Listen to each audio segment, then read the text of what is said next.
패턴의 변화가 생기는 거죠. 이런 걸 우리가 기후 변화라고 부릅니다.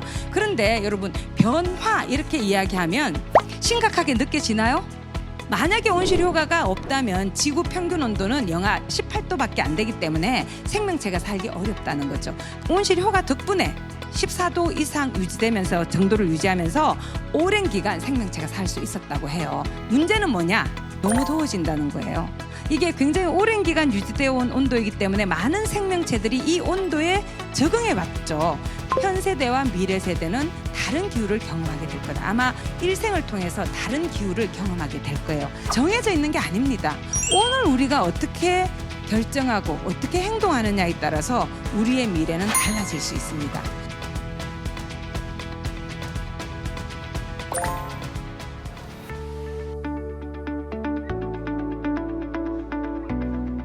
현재 그리고 미래사회 도전에 대처하는 전문가들의 대응 방식을 배웁니다. 가천 시그니처 교양 강좌 지성학원 수업에 오신 여러분 환영합니다. 저는 운영교수 선경아입니다.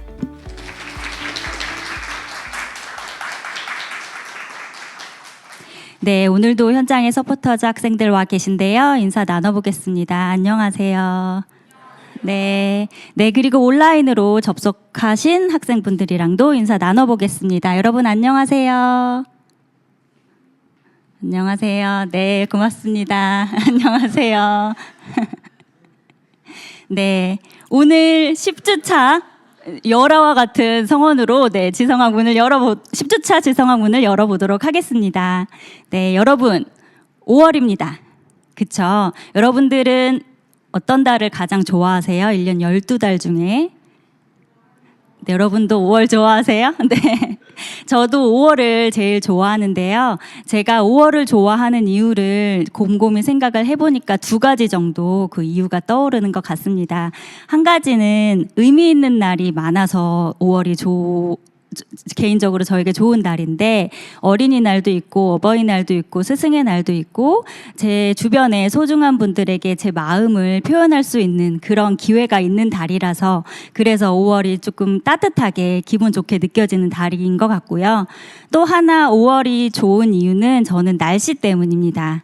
그래서 5월의 날씨를 이렇게 좀 상상을 해보시면, 물론 오늘은 비가 와서 조금 흐립니다만 보통 초록초록한 나뭇잎에 햇살이 막 비추고 따뜻하고 밝은 그런 기운을 느낄 수 있는 날씨가 보통 5월의 날씨가 아닌가라는 생각이 들고요. 그래서 그러한 기분 좋은 날씨 덕분에 저의 5월의 일상이 늘 기분 좋은 일상으로 제가 만들어 나갈 수 있는 그러한 달인 것 같아서 5월을 저는 개인적으로 좋아합니다. 근데 여러분들 만약에 상상 한번 해보시면 5월의 날씨가 우리가 지금 얘기했던 그런 밝고 맑은 온화한 날씨가 아니라 폭염이 지속되고 비가 많이 오고 바람이 많이 불고 막 이런 날씨가 5월 내내 지속된다면 제가 5월을 지금 제가 느끼는 것처럼 좋은 기운으로 5월의 일상을 계속 해나가기가 어려울 것 같습니다. 그래서 이처럼 날씨가 우리 일상에 주는 영향이 얼마나 중요한지 우리 다 깨달아 볼 수 있을 것 같은데요. 오늘은 이러한 관점에서 지금 이 순간 가장 중요하고 시급한 주제에 대해서 강연을 들어보려고 합니다. 그래서 오늘 강연의 주제는 이 날씨와 우리의 일상과 관련된 기후 변화, 기후 위기에 대한 내용입니다. 그래서 슬라이드를 잠깐 보시면 이게 최근 2024년 4월 10일과 4월 22일에 CNN에서 신문 기사를 보도한 내용인데요. 이 첫 번째 이 사진을 보시면 여러분들 뉴스 기사 다 보셨겠지만 두바이에 보통 2년 동안 내리는 강수량이 하루 동안에 한꺼번에 내려서 도시 전체가 물에 잠기고 마비되었다라는 그런 뉴스를 우리가 최근에 접했고요.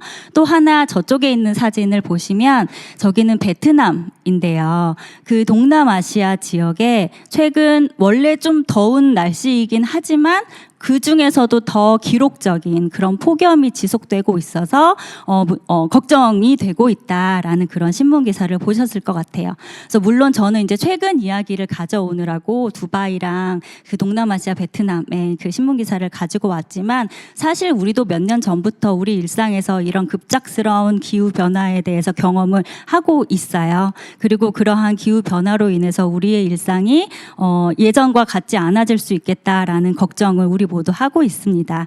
그래서 이러한 내용들을 바탕으로 우리의 일상을 잘 지키기 위해서 시급하게 논의되어야 할 주제에 대해서 오늘 이야기를 해보려고 합니다. 그래서 오늘 우리는 이렇게 중요한 주제에 대해서 서울대학교 윤순진 교수님을 모시고 말씀을 들어보려고 하는데요. 제가 윤순진 교수님 소개 드리도록 하겠습니다. 양력이 많으셔서 제가 현재 하시는 활동 중심으로 소개를 드리면 현재 윤순진 교수님께서는 서울대학교 환경대학원 원장, 한국환경정책학회 부회장, 한국환경교육학회 부회장, 국가기후위기 특별위원회 민간자문위원회 위원장, 그리고 에너지 전환 포럼의 공동대표를 맡고 계시고요. 이와 관련한 연구를 지속적으로 해오시는 기후변화, 기후위기에 대한 전문가이십니다.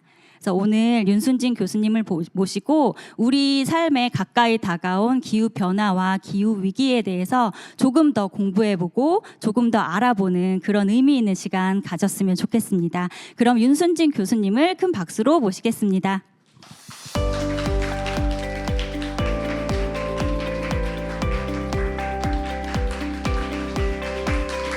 네, 안녕하세요. 예, 안녕하세요. 방금 소개받은 윤순진입니다. 이렇게 가천대 지성학 강좌에 저를 초대해 주셔서 진심으로 감사드립니다. 굉장히 많은 학생들을 일시에 그렇게 만날 수 있다는 게 굉장히 귀한 기회인 것 같습니다. 오늘 여러분하고 나눌 말씀은 기후위기 시대 기후 시민 되기입니다. 아마 여러분들이 기후 변화에 대해서 이제는 많이 들어보고 또 고민도 많이 해보셨을 것 같아요. 오늘 여러분하고 나누고 싶은 말씀은요. 이렇게 6곡지 정도로 준비를 해왔습니다. 기후위기가 지금 얼마나 심각하게 심화되고 있는지, 그렇다면 이 기후위기가 왜 발생했고 어떤 영향을 미치고 있고 또 미칠 걸로 예상이 되는지, 또 이 기후위기의 해법으로 등장한 것이 바로 탄소 중립이라는 것인데요. 탄소 중립이라는 것은 무엇이고 어떻게 그걸 달성할 수 있는지, 특히 탄소 중립의 핵심이 되는 게 에너지 전환입니다. 왜 탄소 중립의 에너지 전환이 핵심인지, 그렇다면 에너지 전환은 어떻게 해나가야 되는지, 그리고 우리가 한국에 살고 있기 때문에 한국에서는 탄소 중립과 에너지 전환이 어떤 식으로 추진되고 있는지, 그래서 뭘 좀 어떻게 더 할 필요가 있는지, 마지막으로 이제 그렇다면 우리 모두는 시민이죠. 기후변화를 인식하고 그 문제를 해결하기 위해서 실천하고 책임을 다하는 그런 시민을 기후시민이라고 부를 수 있는데, 기후시민의 역할은 무엇이고 과제는 무엇인지, 그래서 그 이야기로 여러분들하고 말씀을 나눠보려고 합니다. 아까 그 표지도 그렇고요. 지금 이 목차에 보면은 그림이 나와 있는 게 있는데, 그게 뭐냐면 글로벌 템퍼러처 스트라이프라 그래서 지구 온도 줄무늬라는 것입니다. 이걸 제일 먼저 고안하신 분은 영국 레딩 대학교의 에드 호킨스라는 교수님이신데, 그분은 1971년에서 2000년 사이 평균 기온을 0이라고 두고 그거보다 낮으면 푸른 계열, 높으면 붉은 계열로 표현을 했습니다. 그래서 이 작업은 본인께서 카피라이트이 아니라 카피레프트로 이렇게 내놓으시면서 각 지역의 온도 변화가 다르기 때문에 지역별로, 국가별로 그려서 얼마나 우리가 지금 엄중한 시대에 살고 있는지 다 같이 그 인식을 공유해보자, 그런 의미에서 만들어냈고요. 이후로는 이제 이걸 응용해서 다양하게 그 평균 기간, 기준 연도를 다르게 해서 이제 그림을 그리고 있어요. 이거 같은 경우에는 이따가 말씀드리겠지만 기후 변화의 원인이 되는 게 온실 기체인데, 그 온실 기체의 증가량과 더불어서 온도 변화가 어떻게 되는지를 보여주는 그런 그림입니다. 여러분 작년에 어떠셨어요? 엄청 더웠죠. 작년도 더웠고 뭐 여름은 늘 덥기는 한데요. 작년 여름은 눈에 띄게 우리가 몸으로 정말 느꼈지만 엄청 더운 해였어요. 얼마나 더웠냐면요. 산업화 이후에 가장 더운 해였습니다. 우리가 지구적으로 기후변화에 관련된 국제적인 어떤 논의를 할 때 기준이 되는 온도가 있어요. 그 기준되는 그 기간이 언제냐면 1850년에서 1900년 사이 평균 기온을 산업화 이전 온도라고 부릅니다. 근데 작년 같은 경우에 산업화 이전에 비해서 몇 도가 더 올라왔냐면 1.48도씨가 올라왔어요. 근데 이따가 이제 국제기후변화 협상에 대해서 잠깐 말씀을 드릴 텐데 파리 협정이라는 걸 통해서 전 지구 구성원들은 또 개별 국가들은 다 힘을 합해서 산업화 이전에 비해서 2도가 더 올라가도록 하지는 말자. 그리고 더 노력해서 1.5도를 넘어서지 않도록 해보자. 이렇게 약속을 했어요. 그리고 IPCC라고 기후변화에 관한 정부 간 협의체라는 과학자들의 기구가 있는데 거기에서는 2도는 너무 높다. 1.5도를 넘지 않도록 해야 된다. 이렇게 권고를 했었는데 작년에 이미 우리가 1.48도씨까지 올라왔습니다. 굉장하죠. 그런데 더 저를 놀라게 했던 건 뭐냐면 작년은 365일 내내 산업화 이전에 비해서 1도가 더 높았습니다. 매일매일. 그리고 여러분들 여름이 그렇게 더웠다고 그렇게 우리가 기억하고 있지만 사실 산업화 이전에 비해서 온도가 더 많이 올랐던 때는 여름이 아니었어요.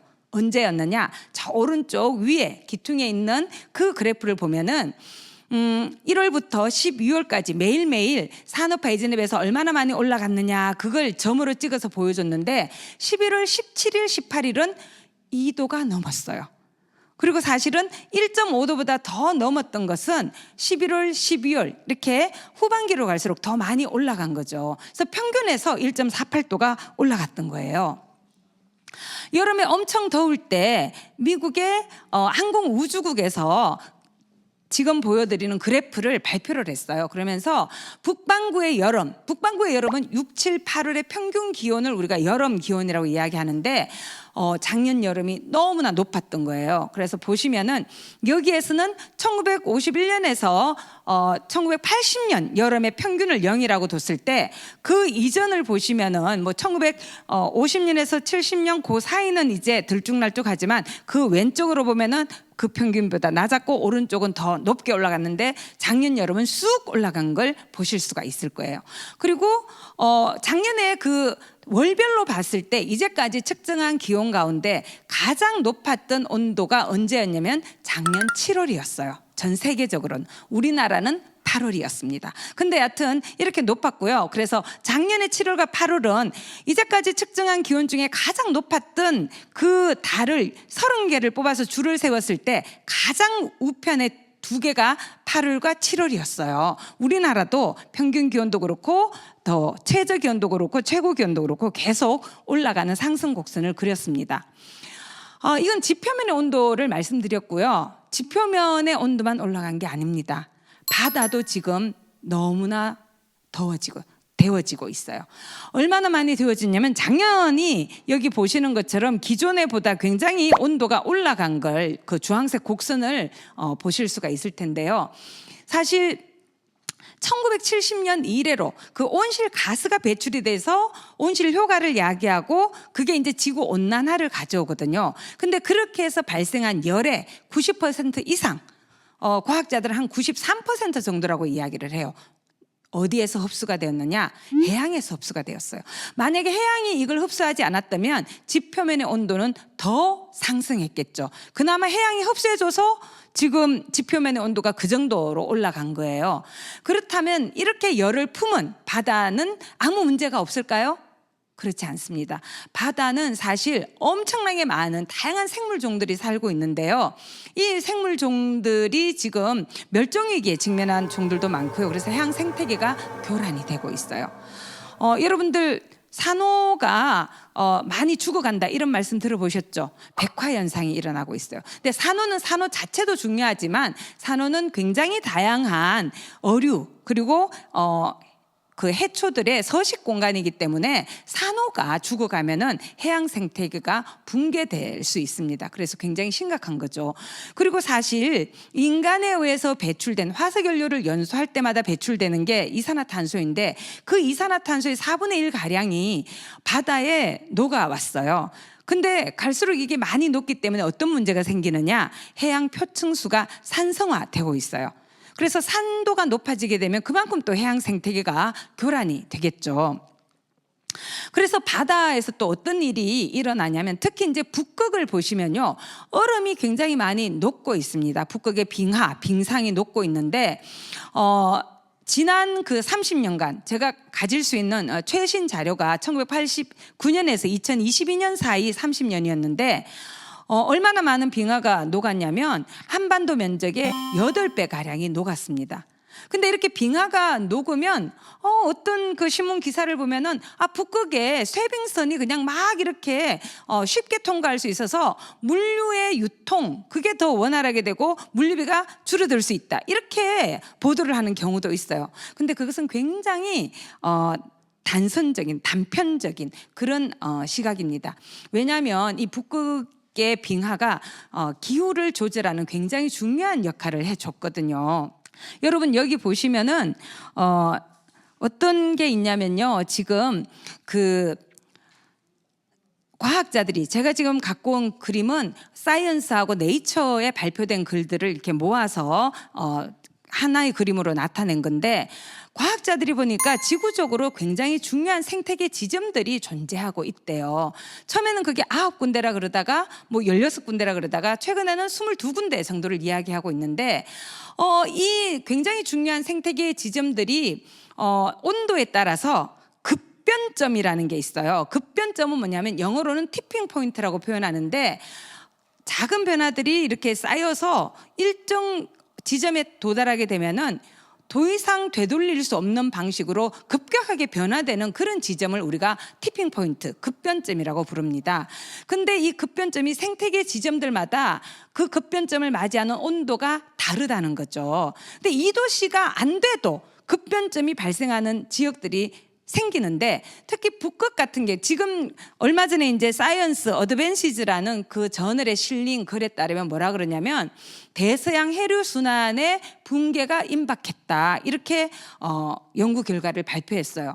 북대서양 그 대서양 해류 순환이라는 게 뭐냐면요. 여기 보시는 것처럼 대서양이 보이시죠? 거기 보시면은 북미하고 이제 유럽 있는 저 지역이 북대서양인데 거기에 어떤 일이 일어나냐면 멕시코 만류라 그래서 적도 지역에서 데워진 멕시코 만류가 북극을 향해서 흐릅니다. 해류가 일정한 방향을 가지고 흐르거든요.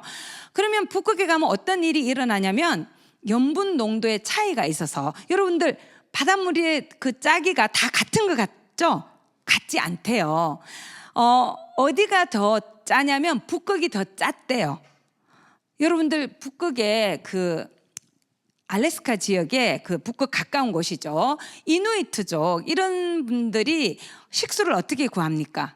거기는 얼음을 녹여서 식수로 쓰잖아요. 그 얘기는 거기 얼음이 짜지 않다는 얘기죠. 그래서 북극의 염분 농도가 더 진하다고 해요. 그렇게 많은 그 염분에서 염분을 빼내고 물이 얼기 때문에. 그런데 아까 보여드린 것처럼 한반도에 8배나 되는 면적이 막 녹아요.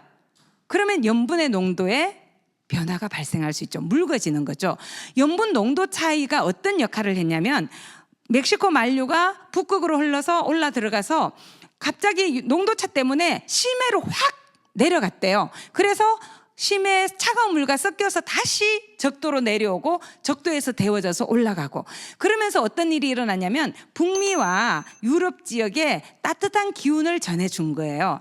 그래서 사실은 유럽에 있는 여러 국가들이 우리나라보다 위도가 높게 존재하고 있지만 우리하고 겨울이 그렇게 차이가 없어요. 따뜻한 날도 많고 그게 바로 멕시코 만류의 영향이었는데 그런 대서양 자오선이라 그러거든요. 그게 지금 변화가 발생을 하면서 해류의 흐름이 제대로 예전처럼 그렇게 흐르지 못할 수도 있다는 거예요. 여러분들 투모로우라는 영화 보셨어요? 그 영화를 보면 우리가 지구 온난화라는 이야기를 하는데 왜 그 마지막 부분이 어떤 광경이 펼쳐지나요? 뉴욕의 도서관에 벽이 막 얼어요. 지구 온난화인데 왜 갑자기 빙하기가 되는 거야? 이렇게 질문을 아마 던져본 분들도 계실 텐데 그 이유가 뭐냐면 따뜻한 기온이 올라가지 못하기 때문에 해류가 더디게 이제 해류 움직임이 더뎌져서 그런 거죠. 그래서 이런 문제들이 이 해류의 흐름이라는 것도 기후체계에 엄청나게 중요했다는 거예요. 그리고 그 생태계의 지점들이 독립적으로 고립적으로 존재하는 게 아니라 서로 영향을 주고 받아요. 그래서 연쇄적인 영향을 미치는 거죠. 근데 인류의 역사에서 우리가 이런 그 생태계 주요 지점들이 영향 그 변화될 때 급변점을 넘을 때 어떤 영향이 미치는지 경험해 본 적이 없기 때문에 굉장히 불확실합니다. 근데 우리가 막연하게 예측할 수 있는 건 뭐냐면 엄청난 기상의 변화가 발생할 수 있다. 급변점이 2도보다 낮은 점도 있지만 2도, 4도 그리고 4도 이상일 때 오는데도 존재하고 있죠. 색깔별로 다른데 그런데 어느 한 지점이 급변점을 넘어서면 그 영향이 거기에만 머무르지 않을 것이다. 이렇게 예측할 수가 있습니다. 그래서 지금 우리가 이런 것 때문에 발생하는 변화, 그걸 기후 변화라고 해요. 기후라는 건 날씨하고는 좀 다릅니다. 이게 사람을 볼 때 성격과 기분이 좀 다르잖아요. 여러분들 MBTI 해보셨죠? 여러분은 MBTI 뭐인가요? 저 같은 경우는 제가 ESTP라 그러더라고요. 그래서 ESTP다 만약. 그러면 그건 저의 성격인 거예요. 근데 성격이 어떻든 간에 제가 E라는 얘기는 굉장히 외부 활동을 통해서 에너지를 얻고 그걸 즐기는 사람이라 그러더라고요. 그 I는 내성적이다 이런 의미가 아니라 홀로 있을 때 또 자기가 침잠에 있을 때 오히려 더 편안함을 느끼고 에너지를 충전하고 이렇게 된대요. 근데 여하튼 그런 성격의 사람인 거예요. 근데 어떤 성격의 사람이든 날마다 기분은 다를 수 있어요. 굉장히 기분이 좋을 수도 있고 기분이 좀 가라앉을 수도 있고 기후라는 것과 날씨가 그래요. 기후는 뭐냐면 30년 이상 유사한 패턴을 유지하는 게 기후이고요. 날씨는 매일매일의 기상 변화를 일컫는 거예요. 근데 지금 우리나라가 지금 속한 기후대가 어디입니까? 온대 계절풍 기후잖아요. 온대 계절풍 기후대의 특징이 뭐냐면 여름은 고온 다습, 겨울은 한랭 건조하다. 그거거든요. 그리고 여름에 태풍이 있고 장마가 있고 그 다음에 예전에 겨울에는 사만사온이라 그래서 3일은 춥고 4일은 따뜻하고 이런 규칙성이 있었어요. 근데 그런 규칙성이 지금 깨어지고 있어요. 2020년은 우리나라에서 장마가 가장 긴 해였어요. 54일 동안 유지가 됐고요.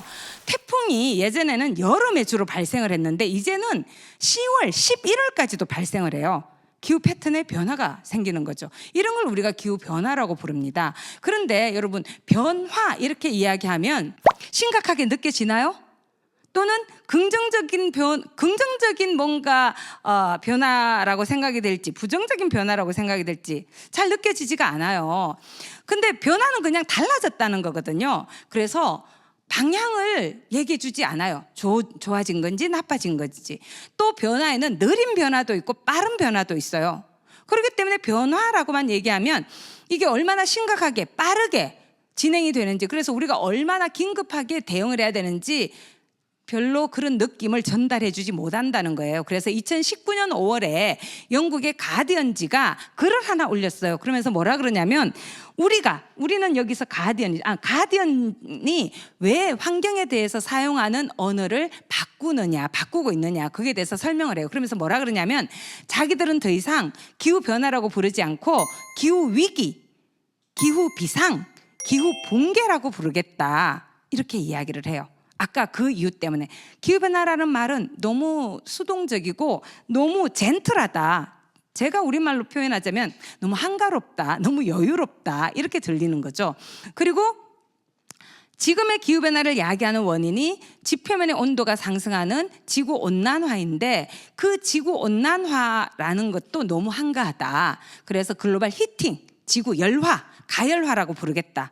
이렇게 이야기를 했어요. 근데 작년 7월에 너무 더우니까 그 유엔 사무총장 안토니오 구테우스 총장이 뭐라고 이야기했냐면 지구 온난화의 시대는 지구 열탕화, 글로벌 보일링의 시대가 시작됐다. 우리말로 좀 더 어감을 살려서 이야기하자면 끓는 지구의 시대다, 이렇게 이야기할 수 있겠죠. 그 정도로 지금 변화가 빠르게 또 심각하게 진행이 되고 있습니다. 그래서 여러분들이 아마 매해 1월이면은 스위스 다보스에서 세계 경제 포럼이 열린다, 이런 소식을 접했을 거예요. 그리고 그때마다 이제 발표되는 보고서가 있는데 그게 뭐냐면 지구 위험 보고서라는 거예요. 그 지구 위험 보고서는 매 1월에 열리기 때문에 그 전해 10월경에 세계적인 경제계, 정치계, 뭐 교육계 이런 지도자들, 또 뭐 국제기구 종사자들, 이런 분들한테 설문조사를 해요. 한 2,500명 가량을 대상으로 해서. 그래서 그분들에게 정말 인류가 당면한 가장 심각한 위험이 뭔 것 같으냐, 이렇게 물어요. 그래서 거기에서 이제 나온 결과를 모아서 10회까지 지구적인 위험을 이렇게 딱 뽑아서 이제 보여주는 그런 일을 매해 하고 있습니다. 근데 재작년과 작년과 올해 같은 경우에 보시면 아시겠지만 이 초록색으로 표현된 게 환경 관련 문제는 초록색으로 표현이 됐습니다. 사회적인 문제는 빨간색, 기술적 문제는 뭐 보라색 뭐 이런데 두 해 모두 환경과 관련한 게 절반 이상이었고요. 1, 2, 3위 모두 기후변화와 관련된 것이었어요. 그만큼 인류가 굉장히 심각하게, 특히 이제 10년 뒤에는 정말 심각한 문제가 될 거다, 이렇게 이야기를 하고 있는 거죠. 그런데 이런 그 기후변화에 대해서 우리가 제대로 조치를 취하지 않으면 어떻게 되느냐? 저는 이 그림을 되게 좋아하고 많은 분들에게 보여드립니다. 이 그림은 IPCC라고 지구 기후변화에 관한 정부 간 협의체라는, 아까도 한번 언급을 했었는데 과학자들의 기구가 있어요. 거기에서 이제 기후변화 평가 보고서라는 걸 1990년부터 펴냈어요. 그 기구는 1988년에 설립이 됐습니다. 유엔 환경계획과 세계 기상기구가 연합해서 만든 건데요. 88년에 만들어져서 90년부터 시작해서 95, 2001, 2007, 2014년에서 14년, 그리고 2021년에서 2023년에 이르기까지 보고서를 6차례에 걸쳐서 펴냈어요. 제가 이렇게 보고서를 어떻게 2년에 또 3년에 펴낼 수가 있어? 그 이유는 IPCC라는 그 기구가 세계 워킹그룹으로 되어 있습니다. 실무단으로. 그래서 각각의 실무단이 각각의 보고서를 발간을 하기 때문에 연도가 좀 다른 보고서가 나오고 그 세 개의 보고서를 묶어서 종합보고서라는 걸 또 발간을 해요. 그런데 이 그림은 그 6차 평가 보고서 종합보고서에 실린 그림인데, 이 그림은 뭘 보여주고 있냐면 현 세대와 미래 세대는 다른 기후를 경험하게 될 거다. 아마 여기 있는 저나 또 여기에 수업에 참여하고 있는 여러분은 일생을 통해서 다른 기후를 경험하게 될 거예요. 여기 보시면은 2020년을 기준으로 할 때 그 해에 태어난 아기도 있겠죠. 그 해에 장년층도 있을 테고요. 70세인 분도 계세요. 그 70세인 분은 언제 태어났냐면 1950년에 태어났겠죠.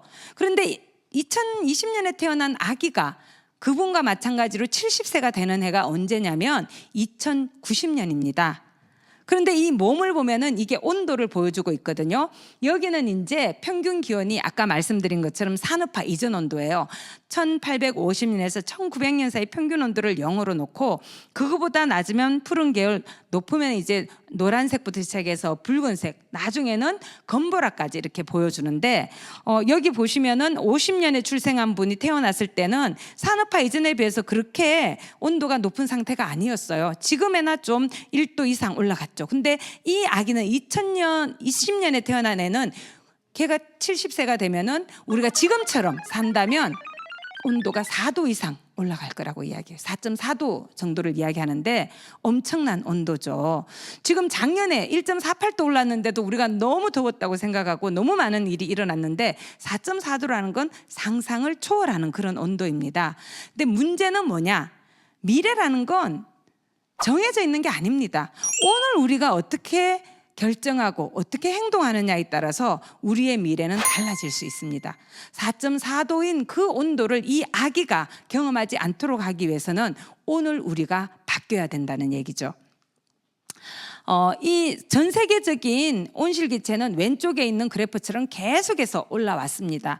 근데 오른쪽에 있는 것처럼 어떤 그 국가는 그래도 이렇게 최근 들어서 떨어지는 모습을 보이기도 하고 대부분 선진국들이 그렇죠. 근데 중국을 포함해서 개도국들은 굉장히 빠르게 지금 올라가는 그런 추세를 보이고 있죠. 그렇다면 이런 기후 변화는 왜 발생을 했느냐? 많은 학생들이 알 것 같아요. 근데 여기 900명 정도 듣는다고 하니까 모르는 친구를 기준으로 해서 제가 간략하게 말씀을 드릴 수밖에 없습니다. 아까 지구 온난화가 원인이 된다 그랬는데 지구 온난화는 왜 발생하느냐? 온실 효과 때문에 그렇습니다. 근데 이 온실 효과라는 건 나쁜 게 아니에요. 사실 지구라는 이 공간에서 많은 생물종들이 살 수 있는 이유가 뭐냐면 뭐가 있기 때문일까요? 일단 물이 있고 호흡할 수 있는 산소가 있고 그 다음에 온도가 적당하기 때문에 그래요. 너무 춥거나 너무 더우면 생명체들이 살기가 어렵습니다. 그런데 지구는 이 지구를 덮고 있는 공기층이 대기권이죠. 이 대기권 안에 온실 기체라는 게 있어서 어떤 역할을 하냐면 태양으로부터 이렇게 광선이 대기를 통과해서 들어옵니다. 일부는 구름에 부딪혀서 이제 반사돼서 나가고 70% 이상은 대기를 뚫고 공기를 뚫고 이제 들어와요. 그래서 지표면도 데우고 바다도 데웁니다. 그래서 이 태양 복사 에너지가 지구 복사 에너지로 바뀌어서 적외선의 형태로 방출이 됩니다. 근데 이 적외선은 장파장의 그런 적외선인데 이게 이제 우주로 방출되기 전에 대기권 안에 온실 기체가 있어서 그 일부를 흡수하게 돼요. 그래서 이런 현상을 우리가 온실 효과라고 해요. 우리가 온실에 들어가면 따뜻하잖아요. 들어온 에너지가 갇혀서 나가지 못하기 때문에 그런 거거든요. 만약에 온실 효과가 없다면 지구 평균 온도는 영하 18도밖에 안 되기 때문에 생명체가 살기 어렵다는 거죠. 근데 온실 효과 덕분에 14도 이상 유지되면서 정도를 유지하면서 오랜 기간 생명체가 살 수 있었다고 해요. 문제는 뭐냐? 너무 더워진다는 거예요. 이게 굉장히 오랜 기간 유지되어 온 온도이기 때문에 많은 생명체들이 이 온도에 적응해 왔죠. 근데 굉장히 빠른 시간 동안 이 온도가 변화된다면 급격히 올라간다면 많은 문제가 발생할 수 있죠. 그리고 온도가 올라가는 것만 있는 게 아니에요. 그거는 평균 온도가 상승한 것이지 아까도 말씀드린 것처럼 극단적인 기상현상이 발생을 하게 됩니다. 더워도 너무 덥고 추워도 너무 춥고 비가 와도 너무 많이 오거나 너무 안 오거나 그런 게 이제 이상기후라는 거죠. 근데 그게 왜 발생했느냐 그러면 대기 중에 온실 기체 농도가 더 늘어났기 때문인데 온실 기체는 뭐냐면 지구 전체적으로 줄이기로 약속한 온실 기체는 여기 있는 7가지입니다. 원래는 6가지인데 2013년부터는 산플로르와 질소라 그래서 NF3까지도 대상으로 해서 이 7가지 기체를 우리가 온실 기체라고 부르고 그걸 줄이기로 약속을 했어요. 근데 그 중에서 가장 중요한 기체가 뭐냐면 이산화탄소입니다. 왜 이산화탄소가 중요하냐면 이산화탄소는 여기 보시는 것처럼 가장 비중이 높습니다.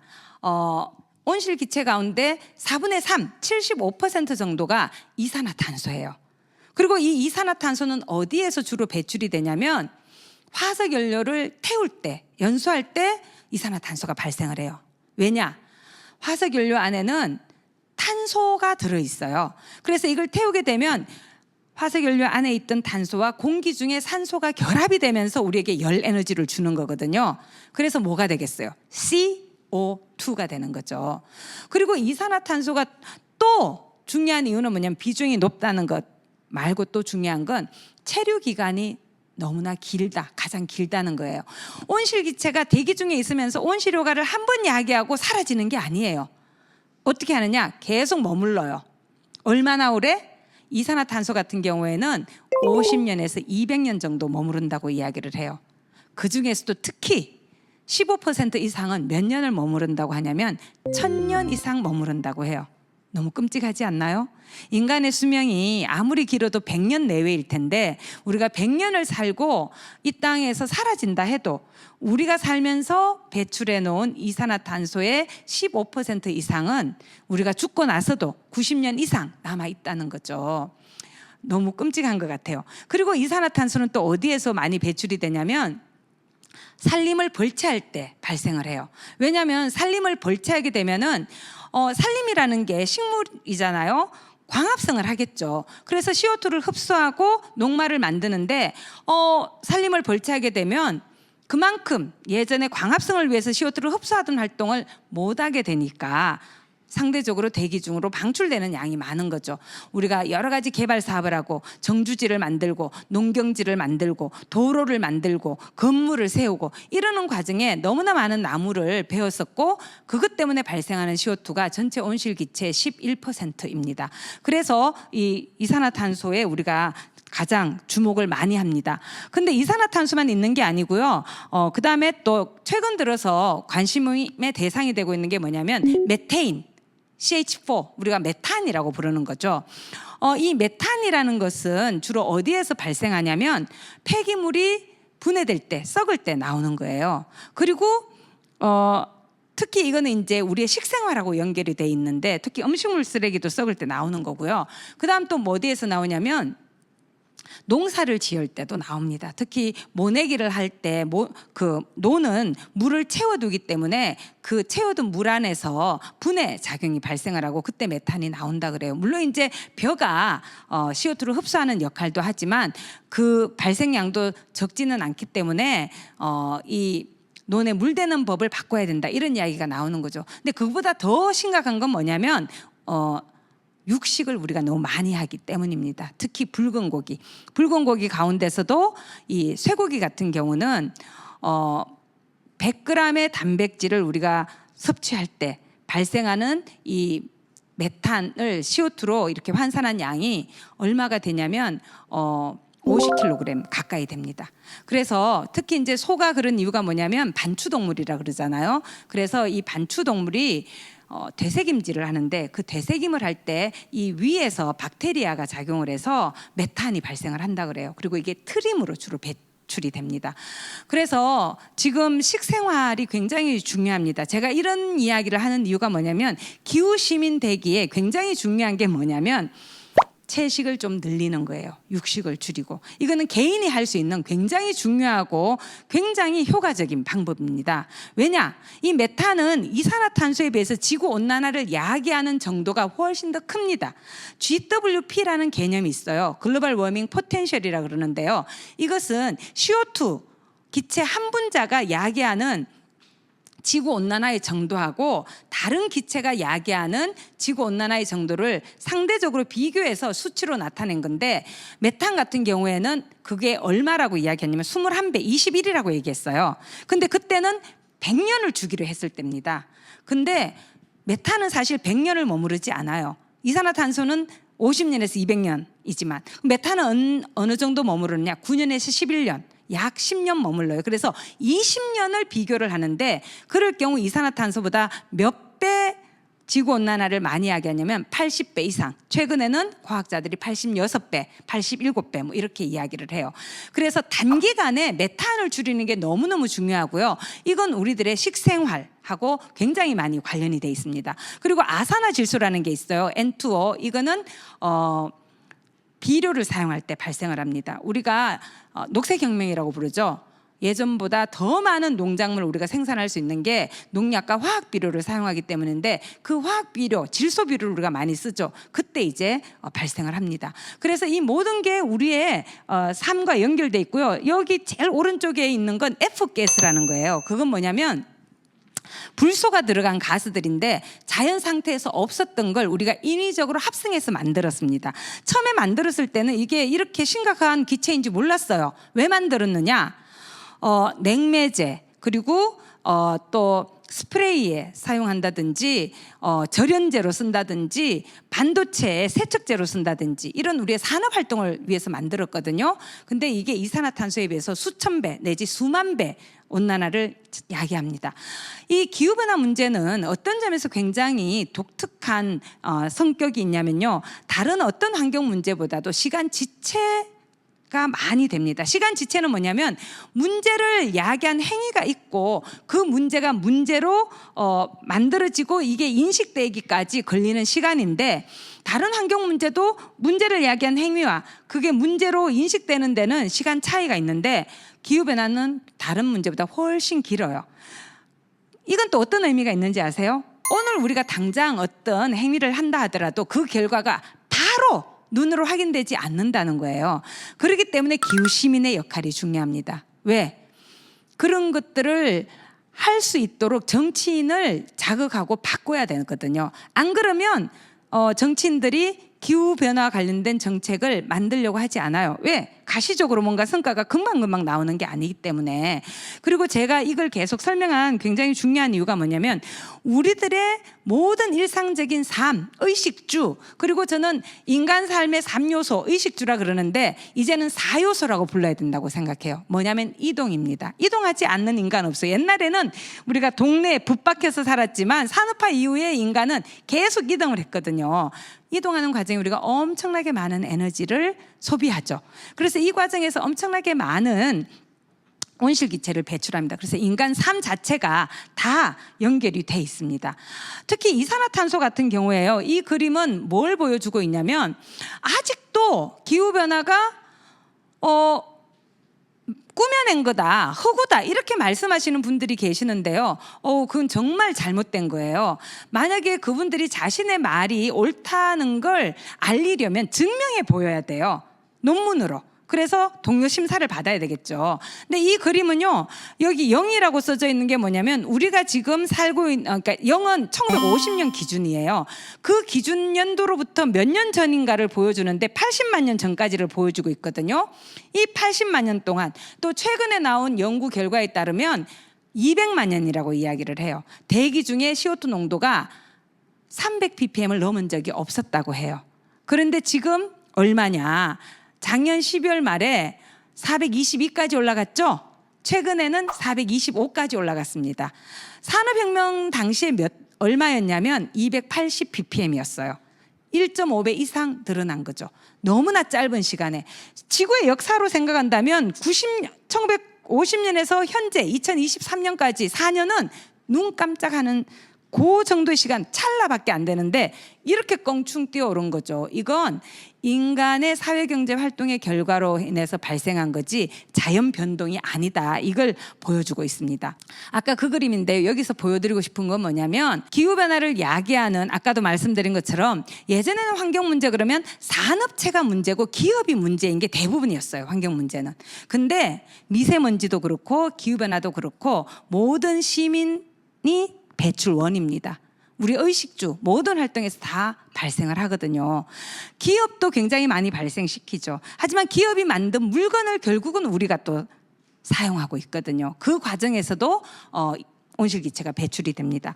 특히 온실기체가 가장 많이 배출되는 활동은 에너지 부문입니다. 이건 2016년인데요. 에너지에서 발생하는 온실기체가 전체 온실기체 73.2%였습니다. 우리나라는 그거보다 더 높죠. 거의 88%에 육박하는데요. 자, 그렇다면 이 기후변화가 어떤 영향을 미치느냐. 우리는 흔히 제일 왼편의 문제만 관심을 가져요. 뭐냐면 재해, 기후재해, 이상기후로 인해서 그러니까 급격한 어떤 극단적인 기상현상에만 관심을 가져요. 왜냐하면 이걸로 인해서도 많은 사람들이 목숨을 잃기도 하고 또 재산상의 손실을 경험하기도 하거든요. 그런데 그에만 머무르지 않습니다. 이렇게 기상이 변화되면 우리의 경제 활동이 영향을 받습니다. 여러분 원래 금사과 이야기 많이 들어보셨죠? 아마 그거는 이제 시작에 불과할지도 몰라요.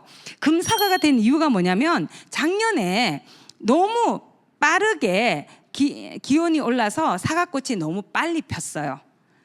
그런데 이 벌들은 식물만큼 식물에 비해서는 덜 반응을 해서 벌들이 수분 작용을 하기 전에 이게 펴버렸고 그다음에 또 갑자기 추워져서 꽃이 많이 떨어졌어요. 그래서 수분 활동이 많이 덜 일어난 거예요. 그런데다가 여름에 너무 더워서 사과도 화상을 입는다 그러더라고요. 그리고 또 너무 습도가 높고 이렇게 되면 또 곰팡이 같은 게 쓸기도 하고 여하튼 여러 가지 이유 때문에 병에 걸리고 그래서 공급량이 떨어지는 거죠. 근데 이런 일은 앞으로 사과에만 있지 않을 거예요. 그래서 이런 건 정말 정해진 미래 같아요. 그러면 우리가 뭘 해야 되느냐? 그런 상황이 발생했을 때 어떻게 물가를 관리할 건가? 어떻게 공급량과 수요량을 맞출 것인가? 이걸 미리미리 계획해서 적응 방안을 모색을 해야 되는 거예요. 근데 여하튼 우려되는 영향을 보면은 이로 인해서 야외 작업하는 분들이 많이 사망을 한다거나 또 질병 위기, 사실 코로나도 기후변화하고 관련돼 있다 그러거든요. 코로나 그 바이러스를 매개했던 동물이 박쥐인데 이 박쥐의 서식 공간이 많이 늘었대요. 그 중국 우한 지역을 중심으로 해서. 그러니까 개체수가 는 거예요. 또 갈수록 모기의 서식처가 넓어지고 있어요. 굉장히 많은 전염병들이 이제 발생할 수 있고 또 빠르게 확산될 수 있는 거죠. 또 이로 인해서 농업, 어업 이런 1차 산업의 영향이 심각하게 가해질 뿐만 아니라 보험업 이런 것들도 영향을 받고요. 또 1차 산업에서 생산된 여러 가지 작물들이 2차 산업의 원료로 투입되고 이런 과정을 통해서 경제가 변화됩니다. 그리고 뒤에서 말씀드리겠지만 탄소 중립을 향해서 산업 구조가 바뀌기 때문에 이것 자체가 우리들에게 심각한 경제적 변화를 요구하게 되고 그것에 제대로 대응하지 못하면 전환 위험에 따라서 엄청난 경제적인 위기 상황에 놓이게 됩니다. 그리고 이렇게 되면 어떻게 되냐면 희소한 자원을 둘러싸고 집단 간에 또 국가 간에 갈등이 일어날 수 있고 급기야 전쟁이 유발될 수도 있어요. 그래서 2007년에 노벨 평화상이 누구한테 주어졌냐면 아까 말씀드렸던 IPCC와 전 미국의 클린턴 정부의 부통령이었던 엘고 씨한테 돌아갔어요. 이유는 기후변화에 관한 세계인의 인식을 높여줘서 세계 평화에 기여했다는 거예요. 얼마나 지금 또 문제가 되냐면요.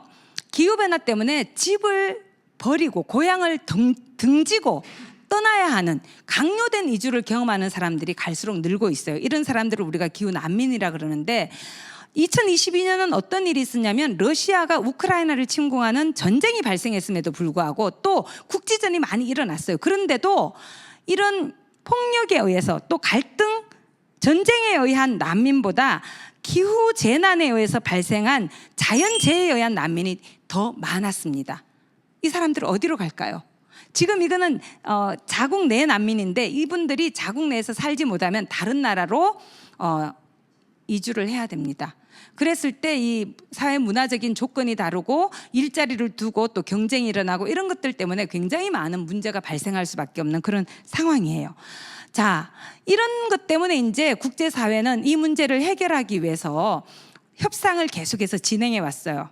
아마 여러분이 태어나기 전이었을 것 같아요. 1992년부터 협상이 진행이 됐고요. 그 해에 이제 브라질의 리우데자네이루에서 유엔 환경개발회의가 열렸고 그때 채택했던 게 기후변화 협약입니다.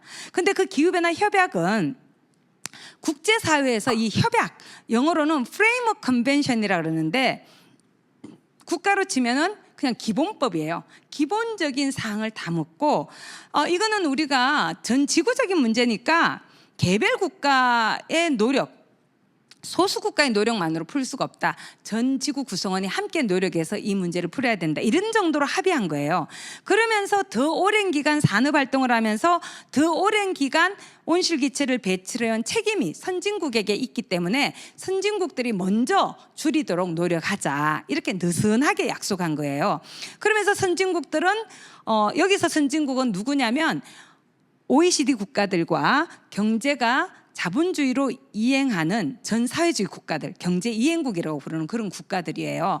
근데 이런 국가들한테 강제로 어떤 목표를 부과한 게 아니었기 때문에 이래 갖고는 줄어들 수 없다. 그래서 의무적인 감축 목표를 부과한 게 1997년 제3차 기후변화 당사국 총회가 열렸던 교토에서 합의한 거예요. 그게 뭐냐면 교토 의정서라는 거예요. 그래서 그 교토 의정서에 따라서 선진국들은 2008년과 12년 사이 5년 동안 평균 배출량이 90년의 배출량에 비해서 평균 5.2% 줄도록 하자. 그리고 국가마다는 공통적이지만 차별화된 책임 원칙에 따라서 다른 목표를 부과를 했어요. 달성을 했을까요? 못했을까요? 고개를 절레절레 흔드시는데 달성을 했습니다. 왜냐하면 전 사회주의 국가는 경제가 워낙 안 좋아졌기 때문에 가만히 있어도 줄어들었어요. 그리고 그 서유럽 같은 경우에는 노력을 해서 줄였습니다. 특히 이제 독일, 영국 이런 나라들이 많이 줄였는데요. 문제는 뭐냐면 오른쪽 그림처럼 전 세계 배출은 계속 늘었어요. 왜?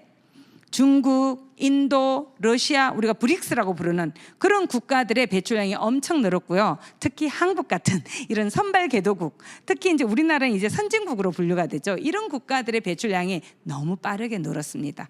그래서 사실 기후변화 협약에 따르면 우리나라는 선진국에 들어가지 않습니다. OECD 국가임에도 불구하고. 왜냐하면 92년에 UNFCCC라고 기후변화 협약이 채택이 됐을 때는 우리나라가 OECD 국가가 아니었기 때문이거든요. 근데 여튼간에 그래서 어떻게 하기로 약속했냐면 이제 선진국만 줄여갖고는 안 되겠다. 개도국도 줄여야 된다. 그래서 채택한 게 뭐냐면 2015년에 파리 협정입니다. 그래서 파리 협정을 통해서 선진국만이 아니라 개도국도 이제 함께 줄이자. 왜냐하면 기후 재난이 일어나게 되면 상대적으로 더 많은 피해가 누구에게 가냐면 개도국에게 가요. 왜냐하면 자본과 기술이 부족하기 때문에 대응 역량이 부족하고요.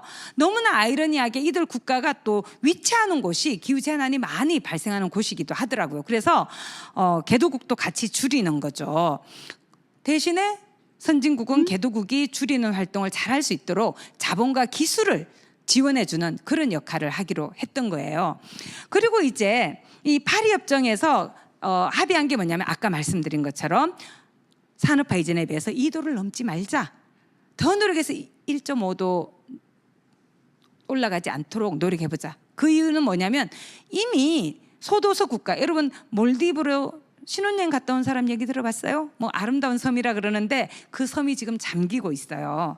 투발루도 그렇고 이 해발 고도가 굉장히 낮아요. 2m가 안 됩니다.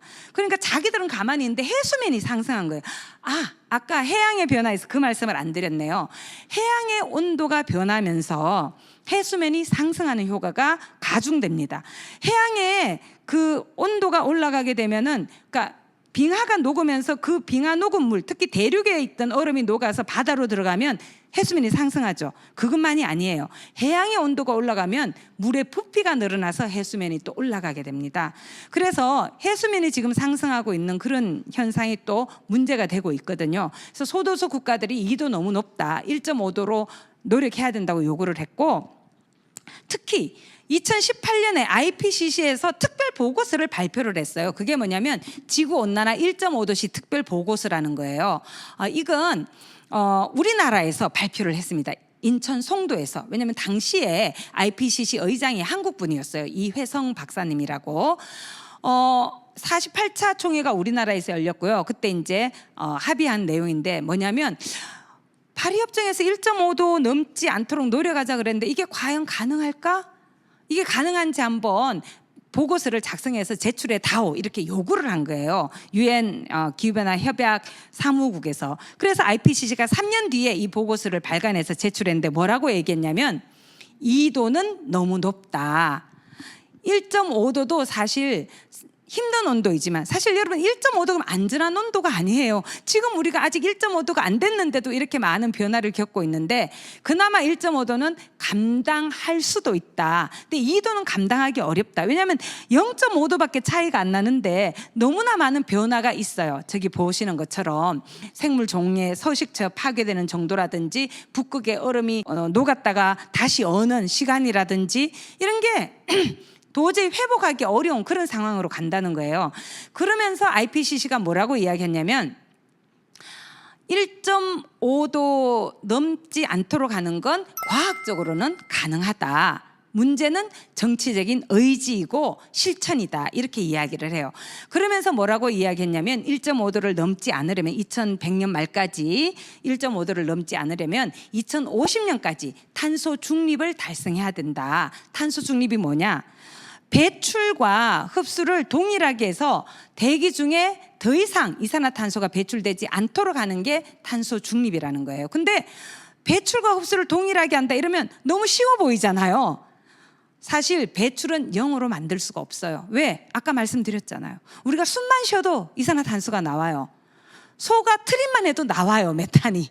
그래서 0으로 만드는 건 불가능합니다. 하지만 최대한 줄여야 돼. 최대한 줄이고, 그래도 줄일 수 없는 건 흡수를 해야 되는 거죠. 흡수를 하는 방법은 자연 기반 흡수라 그래서 나무를 심는 걸 제일 중요하게 생각하고요. 조림, 재조림, 갯벌의 복원, 그다음에 또 해양의 어떤 그 해초를 이용한다든지 자연적으로 우리가 할 수 있는 그런 방법을 동원해야 되는데 이건 시간이 좀 걸려요. 그래서 최근 들어서 많이 관심을 갖는 게 CCUS라 그래서 탄소 포집 이용 저장 기술이라는 거예요. 대량의 이산화탄소가 배출이 될 때 그걸 포집해서 지하 깊은 곳이나 바다 깊은 곳에 저장을 해서 스며 나오지 않도록 하는 거죠. 근데 그게 안 스며 나올 거라고 확신할 수 있으세요? 그리고 그거를 저장할 공간이 충분할까요? 우리가 무한대로 사용할 수 있나요? 지구 공간은 한정돼 있고 지진이 일어나지 않는 지질학적 안정성이 있어야 되는 거여서 제가 볼 때 이 기술은 과도기적이에요. 그럼에도 불구하고 대기 중에 온실기체 농도가 일정 수준 이상으로 넘어가지 않도록 하기 위해서 지금은 굉장히 필요한 기술로 개발이 되고 있습니다. 그리고 파리 협정을 채택을 할 때 2030년까지 국가 감축 목표, 우리가 NDC라고 부르는 거예요. 국가 결정 기여, 영어로 Nationally Determined Contributions라는 건데 그냥 우리말로 하면 국가 감축 목표입니다. 그걸 제출을 했는데 그때는 2050 탄소 중립을 국제적인 담론 합의가 되지 않은 상태였기 때문에 그때 이야기한 2030년 감축 목표는 너무 낮다는 거예요. 그래서 탄소 중립을 선언하게 되면서 2030 NDC를 다 올리게 됩니다. 근데 여전히 그렇게 상향을 했음에도 불구하고 우리가 1.5도로 가기 위한 경로 위에 지금 있지 않습니다. 그래서 5년에 한 번씩 국가 감축 목표를 새로 발표하는데 이거는 후퇴 금지의 원칙에 따라서 더 강화된 목표를 계속해서 발표를 하고 지켜야 됩니다. 자, 에너지가 가장 중요하다 그랬어요. 왜냐하면 73.2%가 에너지 부문에서 배출이 되니까. 하지만 에너지 전환으로 모든 문제를 풀 수는 없습니다. 근데 핵심적이죠. 이게 없으면은 도저히 이야기를 할 수가 없으니까. 근데 에너지 전환만 가지고는 안 됩니다. 그래서 이건 필요 조건이지 충분 조건은 아니에요. 하지만 가장 중요합니다. 그래서 에너지 전환은 그럼 뭐냐? 에너지 원만 바꾸는 게 아니에요. 에너지를 이용하는 방식, 그 에너지를 사용하는 시스템 자체를 바꾸는 게 에너지 전환인데 일단 에너지 원의 변화도 필요하죠. 뭐냐? 아까 화석연료가 CO2를 가장 많이 배출한다 그랬잖아요. 그래서 화석연료를 줄이는 거예요. 특히 화석연료 가운데서도 가장 중요한 게 뭐냐면 석탄입니다. 왜냐하면 똑같은 열량을 얻을 때 석탄이 배출하는 이산화탄소가 100이라 그러면 석유는 75, 가스는 57이에요. 그래서 석탄부터 없애야 되는 거예요. 그리고 우리나라에서는 지금 원전을 늘려서 하겠다 이렇게 하는데 저는 개인적으로 학자이기 때문에 제 연구 결과에 따르면 원전은 대응 수단이 될 수 없습니다. 왜냐하면 원전은 무탄소가 아니에요. 그리고 원전은 위험 기술이고 너무 비쌉니다. 그리고 방사성 폐기물을 처분할 수 있는 기술을 아직도 우리가 갖고 있지 못합니다. 특히 요즘 들어서 문제가 되는 건 뭐냐면 기후위기 자체에 원전이 취약합니다. 그렇기 때문에 굉장히 중요한 건 뭐냐면 재생에너지를 늘리는 거예요. 그리고 그와 아울러서 동시에 중요한 게 수요 자체를 줄이는 겁니다. 공급으로 재생에너지만 늘린다고 해서 문제가 해결되는 게 아니에요. 우리가 지금 너무나 낭비하고 있는 효율적으로 사용하고 있지 못한 거, 그런 에너지 소비를 줄여서 수요 자체를 줄이고 그래도 필요한 에너지는 재생에너지로 가야 되는 거죠. 그리고 재생에너지는 전기로 사용할 때 가장 효율적입니다. 그래서 이제는 모든 에너지용은 전기화 되어야 됩니다. 우리 지금 뭐 조명이라든지 기계 작동이라든지 이런 모든 걸 대부분 전기로 하고 있지만 아직도 전기로 안 하고 있는 게 뭐 있어요? 내연기관차 여전히 쓰고 있죠. 전기차가 있지만. 그 다음에 또 취사, 난방, 온수 이런 거 다 가스로 지금 데워서 쓰는 경우가 많은데 이것도 다 전기로 바꿔야 돼요. 그리고 중요한 게 스마트 전력망을 구축하는 거예요. 전력망을 일단 깔아야 됩니다. 재생에너지는 분산 전원이거든요. 태양과 바람은 어디에 나 있어요. 그런데 그런 시설을 설치해 놓으면 그걸 전력망으로 전기를 옮길 수 있도록 망을 깔아야 되고 그 망을 스마트하게 운영을 해야 돼요. 이제는 예전처럼 넉넉하게 생산해서 값싸게 에너지를 쓰던 시대는 지났습니다. 이제는 그렇게 하면 안 돼요. 쓸 만큼 생산해야 되고 생산한 만큼만 써야 돼요. 그렇게 하려면 스마트 전력망을 구축해야 되고 예전처럼 일방적으로 이렇게 생산해서 소비지로 쫙 일방적으로 가는 게 아니라 양방향으로 그렇게 움직여야 됩니다. 전기차의 배터리가 전기를 저장했다가 충전했다가 방전해서 그리드로까지 가고 뭐 이런 식이거든요. 자, 이거는 이제 원자력이 가장 비싼 거라는 건 제가 한 말이 아니고요. 라자드라는 이 컨설팅 회사에서 나온 자료입니다. 지금 전 세계적으로 가장 비싼 전원이 원자력이고요. 가장 싼 게 육상풍력, 그 다음에 해상풍력, 태양광 이렇습니다. 그리고 이거는 기후변화 자체가 원자력의 가동에 부담이 된다는 거예요. 우리나라가 2020년에 태풍 마이삭 하이선이 왔을 때 원자로 8기가 멈춰 섰어요. 여러분 아셨어요? 우리가 자는 사이에 다행히 멈춰 섰고 한꺼번에 멈추지 않고 이렇게 시차를 두고 멈춰서 경제에 주는 충격이 덜했죠. 이유가 뭐였냐면 태풍에 염분이 스며 있어서 그게 변압기를 건드렸기 때문이에요. 근데 이런 일이 또 해수의 온도가 올라가면은 냉각수 온도가 올라가서 사용이 어려워지는 그런 점도 있고요. 우리나라가 아니라 또 특히 강을 냉각수로 쓸 때는 가뭄 때문에 물 공급이 줄어드는 그런 문제도 있습니다. 이건 제가 쓴 게 아니고 학자들이 쓴 글입니다. 자, 그래서 여러 나라를 보면은 탄소 중립에서 가장 핵심적인 게 뭐냐면 재생에너지 목표를 수립하는 거더라고요. 지금까지 151개 국가가 탄소 중립을 선언을 했어요. 근데 69개 국가가 경제 전반적으로 재생에너지 목표를 지금 가지고 있고요. 지금 이게 보면은 2023년에 작년에 재생에너지 관련해서 이렇게 큰 변화가 발생을 했습니다. 보시면은 또 재생에너지 우리가 관심을 갖는 이유가 뭐냐면 제가 이런 이야기를 하는 이유가 뭐냐면 여러분 앞으로 내가 어떤 진로를 선택할 것인가, 나는 어떤 장래 어떤 일자리를 가질 것인가, 대학생 여러분이 관심이 많을 텐데 기후위기 시대는 기후위기 이전 시대에 비해서 다른 일자리가 굉장히 많이 만들어질 거예요. 그래서 여러분의 미래는 기후위기와 연결이 되어 있기 때문에 관심을 가지고 여러분의 미래를 설계할 필요가 있어요. 재생에너지는 굉장히 많은 일자리를 만들어냅니다. 작년까지 만들어진 일자리가 전 세계에서 1370만 개였는데요. 같은 전력량을 생산할 때 기존의 다른 에너지원에 비해서 엄청나게 많은 일자리를 만들어내고 일자리의 종류도 다양하고 그래서 다양한 노동력을 가진 사람들이 다양한 그 일자리 사슬에서 일할 수가 있습니다. 그리고 이 문제를 해결하기 위해서 국가들에서 엄청나게 많은 정책들을 만들어냈어요. 여러분 많이 들어보셨을 거예요. 미국 같은 경우는 IRA라 그래서 인플레이션 감축법이라는 걸 만들어서 다양한 투자 세액공제, 생산 세액공제 그리고 보조금 이런 걸 줬고요. EU 같은 경우는 아마 Fit for 55라든지 탄소 국경 조정제, 핵심 원자재법, 탄소 중립 산업법 이런 것들을 만들어서 재생에너지를 그 영내에서 더 확대하기 위해서 굉장히 많은 노력들을 지금 하고 있습니다. 시간이 없어서 제가 이걸 깊이 있게는 들어가지 못하겠네요. 그리고 지금 전 세계에 어떤 변화가 있느냐? 금융권의 변화가 일고 있어요. 세계에서 가장 큰 자산을 운용하는 회사가 블랙록이라는 회사예요. 그 회사의 CEO가 레리 핑크라는 분인데 이분이 연초에 자기가 투자한 회사들의 서한을 발송을 합니다. 2020년에 이분이 보낸 서한에 뭐라 그랬냐면 기후위험은 투자 위험이다. 우리가 잘못 투자하면은 기후변화 때문에 좌초자산이 될 게 많다는 거예요. 예를 들어 석탄화력 발전. 그런 거에 투자하는 회사는 우리가 투자를 하지 않겠다는 거예요. 그래서 이때 굉장히 강조한 게 뭐냐면 ESG 경영이라는 거예요. 이제는 ESG 경영을 해야 된다. E가 가장 앞에 나오죠. 가장 중요한 겁니다. 그 E에서 가장 중요한, 환경에서 가장 중요한 게 뭐냐면 온실기체 배출 관리, 재생에너지 확대 이런 거예요. 여러분 우리나라는 블랙록하고 아무 관계가 없는 것 같아요? 그렇지 않아요. 여러분이 알고 있는 굉장히 많은 대기업들이 블랙록에 투자를 받았습니다. 2대 주주, 3대 주주, 4대 주주가 블랙록이에요. 그러니까 안 할 수가 없는 거죠. 그리고 전 세계적으로 지금 기업들은 기후 공시라는 걸 하도록 요구받고 있어요. 기후 공시가 뭐냐면 기후 변화와 관련된 정보를 다 공개를 해야 되는 거예요.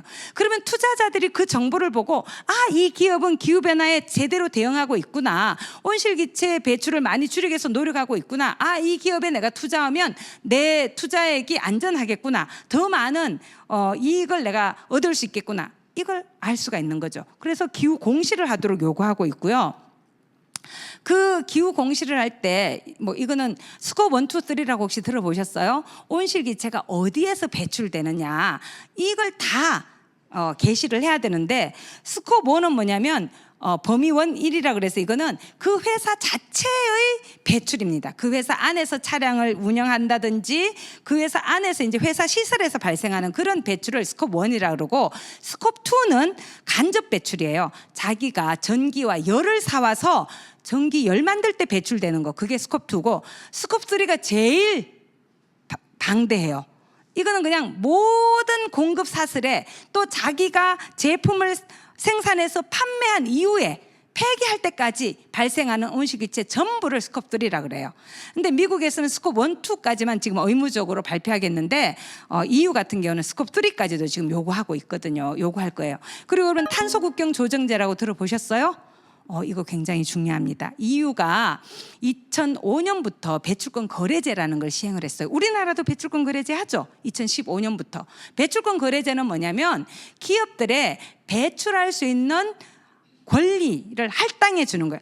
A 기업은 니네는 1000톤, 니네는 10,000톤 이렇게 이제 배출량을 할당해 주고 그거보다 더 많이 배출하게 되면은 배출권을 사와야 되고 덜 배출하면 배출권을 시장에 내다 팔 수가 있어요. 근데 EU는 그거를 지금 2005년부터 했는데 배출권의 가격이 지금 100유로를 향해 가고 있어요. 우리나라는 얼마인 줄 아세요? 10,000원이 안 돼요. 그러니까 EU 입장에서는 1톤당 내는 비용이 다르니까 기업 간의 공정 경쟁이 안 된다는 거죠. 그래서 지금 작년 10월부터 분기별로 배출량을 보고하도록 해놨어요. 그리고 2026년부터는 그 배출권의 가격을 반영을 해서 배출량에 일종의 세금 형태로 부과를 하겠다. 이게 탄소 국경 조정제입니다. 기업이 우리나라 같은 경우에 철강을 EU에 많이 수출하기 때문에 당장 영향을 받을 수가 있는 거죠. 그리고 여러분 아리백 많이 들어보셨죠? 기업들이 자기들이 쓰는 전기는 반드시 재생에너지로 만든 전기를 쓰겠다고 선언한 기업들의 모임입니다. 2014년부터 시작을 했어요. 근데 그때 당시는 13개 기업이었는데 지금 몇 개냐? 426개라고 나있는데 제가 오늘 아침에 찾아보니까 427개입니다. 그리고 우리나라도 이미 36개가 가입을 했는데 이거 자발적인 거예요. 그래서 어떤 사람들은 자발적으로 하는데 뭔 상관이 있어? 근데 상관이 있어요. 왜? 자기들만 이렇게 선언하고 마는 게 아닙니다. 뭐라 그러냐면 협력사들이 있잖아요. 부품을 수출하는 기업. 그 기업들한테 우리가 아리백 선언했으니까 니네가 그 제품 부품 만들 때 사용하는 전기도 아리100이라야 돼. 이걸 요구하고 있어요. 우리나라 삼성 갤럭시를 생산하지만 애플의 부품을 생산하고 있어요. 그러면 삼성은 애플이 2030년까지 아리100을 하겠다고 선언했거든요. 2030년까지 그 부품 생산할 때 투입한 사용한 전기는 아리100이라야 된다는 거죠. 이거는 기업에게 엄청나게 심각한 생존의 문제로 다가가고 있어요. 그래서 지금 기업들은 소비자는 친환경 제품을 원하고 그리고 투자사에서는 ESG 경영을 요구하고 협력사에서는 아리100을 원하고 그래서 지금 우리 아리100 관련한 기업들은 계속 늘고 있고요. 제가 여기서 강조하고 싶은 게 뭐냐면 위기라는 말은 위험과 기회가 결합된 말이에요. 위험하기만 한 게 아니에요. 기회가 있어요. 우리가 탄소 중립을 먼저 달성하게 된다면 그런 기술을 개발한다면 그 시장은 우리께 되는 거예요. 아리100을 우리가 달성하게 되면 그 아리100을 달성해서 더 많은 상품을 판매할 수 있고 제품을 판매할 수 있는 거죠. 그래서 어두운 면만 볼 게 아니라 기회의 측면을 보고 노력을 해야 된다는 거죠. 제가 시간이 지금 없어서요. 지금 재생에너지가 얼마나 늘어나고 있는가 이걸 이제 보여드리고 싶었고 단가가 계속 떨어지고 있다 이걸 보여드리고 싶었습니다. 우리나라는 그냥 넘어가고 제가 기후 시민에 대해서 말씀을 드릴게요. 자, 기후 시민은 그럼 뭐냐? 사실 우리나라에서 설문조사를 해서 가장 심각한 환경 문제가 뭐냐 그러면 이제는 기후변화가 1위를 차지하고 있습니다. 재작년까지만 해도 1위가 뭐였냐면 폐기물이었어요. 근데 작년부터 이제 기후변화가 1위가 됐고 심각하다고 느끼는 사람이 점점 많아지고 있어요. 근데 다른 환경 문제가 아니라 다른 사회 경제 문제하고 섞어 놓으면 기후변화가 몇 위쯤 될 것 같아요. 지난 대선 때 기후변화 문제는 10위 안에도 들지 않았어요. 전문가들은 1위로 꼽았음에도 불구하고 그만큼 내 문제로 느끼지 않는 거죠. 이거는 이제 최근에 조사한 거예요. 여전히 기후변화가 1위로 이제 나타났습니다. 근데 기후변화에 대해서 연상되는 거 이거는 이제 질문지에 이렇게 나와 있기 때문이기도 하지만 아까 제가 말씀드렸던 영향의 좌측만 이야기를 해요. 경제 문제가 어떻게 연결되는지는 상상을 잘 못해요. 내 일자리가 어떻게 바뀔지를 상상을 못합니다. 그래서 오른쪽에 보면 사회 전체적으로 심각하다고 생각을 하지만 나한테 심각한 문제라고 생각하는 정도는 낮아요. 나의 경제 생활, 내게 미치는 영향은 사람들이 연결해서 생각을 못해요. 내가 오송 지하차도에서 참사를 당할 수도 있죠. 참변을 당할 수도 있죠. 그런데 그것은 확률적으로 낮을 수도 있어요. 그렇지만 일자리, 경제 전반이 지금 탄소 중립을 향해 가면서 경제가 바뀌기 때문에 우리 모두에게 영향을 미치는 문제입니다. 그런데 이게 영향을 보면은 오히려 젊은이들이 더 심각하게 느낄 거라고 생각을 하는데 사실 연령별로 보면 오히려 젊은이들이 잘 생각을 못 해요. 왜냐? 예전에 안 이랬던 시대를 살아본 적이 없어서 그런 것 같아요. 그리고 지금 당장 해결해야 될 문제가 너무 많기 때문에 기후변화까지 생각할 여력이 없다고 생각하는 사람들도 있는 것 같아요. 그런데 그렇지 않다는 거죠. 기후시민은 에너지는 굉장히 중요한 필수제이기 때문에 일정 수준까지는 우리들이 향유할 권리가 있다는 걸 인식을 하면서도 권리만이 아니라 책임까지도 느껴야 됩니다. 우리가 기후변화를 야기하는데 나도 책임이 있다고 느끼고 내가 할 수 있는 일을 찾아서 실천을 하는 게 기후시민입니다. 이게 세계 그 자원연구소에서 10가지 온실가스를 줄이는 10가지 대안이라고 제시를 했는데 제가 빨간 박스로 한 건 개인 수준에서 할 수 있는 일이고 해야 하는 일이에요. 특히 이게 보면은 유엔 환경계획이 10가지 기후행동을 제안을 했어요. 그런데 여기 밑에 8가지는 여러분들 너무 많이 들었던 이야기일 거예요. 교통수단 대중교통으로 가야 되고 정 필요하면 전기차, 전력 사용량 줄이고 식단 바꾸고 지역 상품 이동 거리 짧은 거죠. 뭐 로컬 푸드 이런 거 쓰고 그다음에 또 음식물 버리지 않고 기후에 맞춰서 스마트하게 입고 나무 심고 기후 친화적인 투자하고. 근데 첫 번째, 두 번째를 보세요. 목소리를 내라는 거예요. 주변 사람들한테 알리고 운동에 참여해야 된다. 두 번째, 정치적인 압력을 가해야 된다. 왜냐하면 소수의 사람들만 바뀌어갖고는 사회가 바뀔 수 없어요. 정치인이 정책을 만들도록 압력을 가해야 되는 거예요. 제가 사실은 이걸 아주 구체적인 위협이라는 책에 썼습니다. 재작년에 나온 책인데요. 그리고 세상을 바꾸는 시간 15분에 나가서도 기후 시민이 해야 할 4가지 큰 영역에서의 활동을 이야기를 한 적이 있습니다. 관심 있는 분은 그걸 좀 보시면 좋겠어요. 첫 번째는 뭐냐면 생활 속에서 실천하는 거예요. 가정과 직장에서 할 수 있는 일이 너무 많습니다. 적정한 온도를 유지하는 거. 여름에 너무 에어컨 세게 틀지 않고 겨울에 히터 너무 세게 틀지 않고 뭐라 그럴까 종이 타월 되도록 안 쓰고 변자온도 올리지 않고 할 수 있는 일 얼마나 많습니까? 대중교통 이용하고 계단 이용하고 할 수 있는 일 너무 많죠. 그리고 이런 것만이 아니라 이제는 소비자로만 머물지 말고 에너지 생산자가 돼야 돼요. 그래서 내가 직접 에너지를 생산하는데 참여를 해야 됩니다. 가정과 일터에서 직접 재생에너지 설비를 내가 설치를 해야 되는 거죠. 이걸 프로슈머라고 합니다. 그 다음에 두 번째는 저는 정치투표 잘하자 이렇게 이야기를 해요. 뭐냐? 우리는 기후 유권자예요. 시민으로서 권리를 가지고 있어요. 그리고 그건 책임이기도 합니다. 정치인들이 이 문제에 관심 갖도록 계속 압력을 가야 되고요. 지난 총선 있었죠. 그때 정당들이 기후변화 관련한 공약을 내도록 요구를 해야 돼요. 그리고 총선 끝나고 국회가 열리면 자기들이 공약한 걸 지키도록 요구해야 돼요. 그래야지 사회 전체가 바뀝니다. 안 그러면 소수의 실천하는 사람만 실천을 해요. 근데 정책을 만들고 법을 만들고 제도를 만들면 의식이 없는 사람도 하게 되거든요.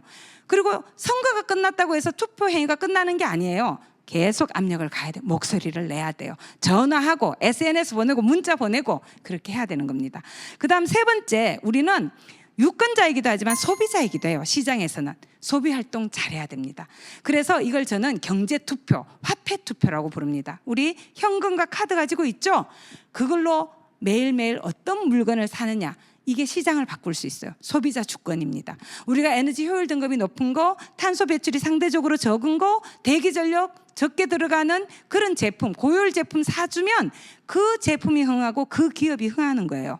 그리고 비용을 제대로 지불할 줄 아는 마음을 가져야 됩니다. 전기요금 무조건 싸다고 좋은 게 아닙니다. 다 미래의 비용으로 떠넘겨지는 거예요. 적정한 내가 내야 될 비용을 내도록 하는, 내겠다고 마음먹는 거, 그게 굉장히 중요한 소비자로서의 자세입니다. 그리고 투자자이기도 하잖아요. ESG 경영하고 아리백하고 이런 기업에 투자하는 것, 그게 여러분의 투자액을 살리는 길이기도 하고요. 마지막으로 단체를 만들고 후원하고 해야 됩니다. 여러분들 몇 개의 단체를 후원하고 있나요? 유럽이 그렇게 바뀌는 건 단체 활동에 후원하는 시민이 많기 때문입니다. 공익을 위해서 헌신하는 사람들이 밥 걱정 안 하도록 지원해 줘야 되는 거죠. 그리고 여러분이 기존 단체가 마음에 들지 않으면 최근에는 많이 만들어졌어요. 기후변화에 관해서만 활동하는 청소년 모임, 청년 모임, 노인 모임까지 있습니다. 그런 단체를 만들거나 그 단체에 여러분의 재능을 기부하거나 또 후원금을 내주거나 이렇게 하면 그 단체가 공익을 위해서 여러 가지 제도 개선안을 제안하고 정치인을 우리 대신 더 압박하는 그런 활동을 해줄 수 있을 거예요. 이런 게 바로 기후 시민이 해야 할 역할이 아닐까 그렇게 생각을 합니다. 예, 이걸로 제 강의 마치도록 하겠습니다. 감사합니다.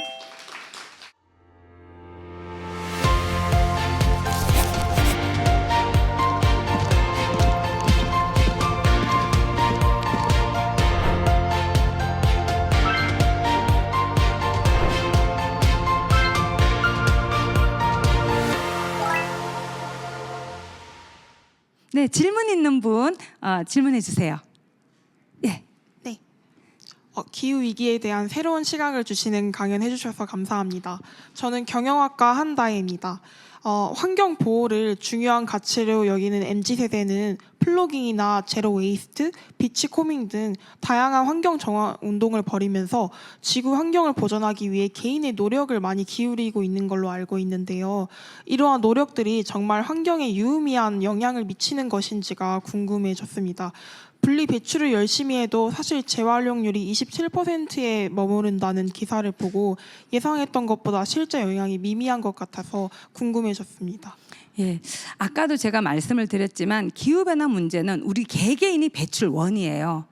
그리고 사실은 개개인의 노력이 굉장히 미미한 것 같지만 이게 쌓이면 굉장히 큰 효과가 발생을 해요.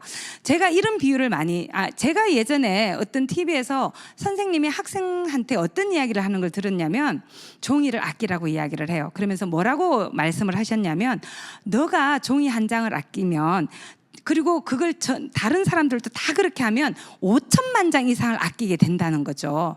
한 사람의 노력이 내 개인의 관점에서 작게 보이지만 이게 전체가 되면은 엄청난 효과를 발생할 수 있죠. 그리고 사실 제가 그 2050 탄소중립위원회 위원장이었을 때 딴 때는 저희 학교에는 사실은 종이 타월이 없어요. 그래서 제가 그걸 별로 생각을 못 하고 있다가 사무실에 이렇게 있어 보니까 그 직원들이 적어도 하루에 화장실을 5번 이상 가시더라고요. 그리고 일주일은 5일이잖아요. 한 장만 뽑아 쓴다 하더라도 일주일에 25장이죠. 한 달 4주 100장입니다. 1년에 1200장이에요. 내가 만약에 손수건을 가지고 다니고 또는 작은 타월을 가지고 다닌다면 얼마나 많은 걸 줄일 수가 있겠습니까? 그래서 재활용률이 실질적 재활용률이 낮은 건 저도 유감이긴 하지만 그래도 우리가 분리배출을 꾸준히 하면서 정부를 압박하고 그 재활용률을 더 올릴 수 있도록 조치를 취하도록 요구를 한다면 변화는 만들어질 수 있겠죠.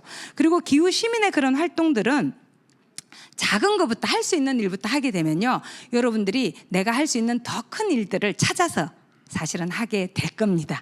왜냐하면 한번 그렇게 관심을 가지게 되면 다른 일들을 무관심하게 지나갈 수가 없게 됩니다. 그리고 저는 항상 문제는 해결될 수 있다는 희망을 가져야 된다고 생각을 해요. 그렇지 않으면 우리는 문제를 회피하게 됩니다. 그런데 내가 조금이라도 작은 일을 하게 되면 여러분 굉장히 뿌듯한 자긍심을 느끼게 되거든요. 보람을 느껴요. 저는 어떤 일이든지 즐겁고 또 신나게 해야 된다고 생각을 하고요. 더 많은 사람들이 이런 활동에 동참하게 된다면 나 하나로 그치는 게 아니라 전 사회적인 반향을 불러일으킬 수 있을 거라고 그렇게 기대를 합니다. 나부터. 오늘 여기 나부터 시작하는 게 우리 사회 전체를 바꾸고 지구 전체를 바꾸는 출발점이 될 거라고 생각을 합니다. 예. 또 예. 한국어문학과 김현정입니다. 과대 포장을 막기 위한 택배 포장 규제는 실효성 논란으로 플라스틱 빨대 사용 규제는 플라스틱 빨대의 대체인 종이 빨대가 음료의 맛을 떨어뜨린다는 소비자 의견과 납품 업체를 변경해야 하는 기업의 번거로움 등을 통해 전면 철회됐다는 기사를 봤습니다. 환경을 위한 정책들이 사실상 제대로 추진되지 않고 있는데요. 교수님께서는 이러한 상황을 어떻게 바라보시는지 궁금합니다. 너무나 유감스럽고 너무나 안타깝습니다. 사실 우리는 굉장히 이상한 신화에 사로잡혀 있는 것 같아요. 규제는 나쁜 것이다 라고 생각하는 경향들이 있어요. 규제가 나쁜 걸까요? 규제를 하지 않으면 우리가 원하는 결과를 만들어낼 수 없기 때문에 규제라는 게 생긴 거거든요. 그래서 시대의 흐름에 따라서 어떤 규제는 더 이상 필요가 없는 규제도 있지만 규제를 하지 않으면 공익을 먼저 생각하면서 실천을 안 하는 사람들이 많기 때문에 규제를 하게 되는 거예요. 그런데 환경부의 그 발표를 보면은 이런 것들은 시민들이 자발적으로 할 수 있을 거라고 생각하기 때문에 그냥 강력하게 하지 않아도 될 것 같아서 유예를 한 거죠. 근데 그렇지 않죠. 그래서 오히려 이런 어떤 조치를 유예하고 지연시킴으로써 발생한 문제들이 많이 있죠. 어떤 문제가 있냐면 예를 들면 카페 같은 데서 우리가 플라스틱 빨대를 쓰지 않고 정부가 유예 기간을 줬어요. 그래서 1년 뒤에는 이게 넘어간다, 바뀐다 이렇게 했기 때문에 그 카페 주인, 그 사장님들 가운데서는 정부의 정책에 부응하기 위해서 또 종이컵이나 플라스틱을 쓰지 않고 다회용 컵을 쓰기 위해서 그걸 다 바꾼 곳들이 꽤 있어요. 세척기도 사고.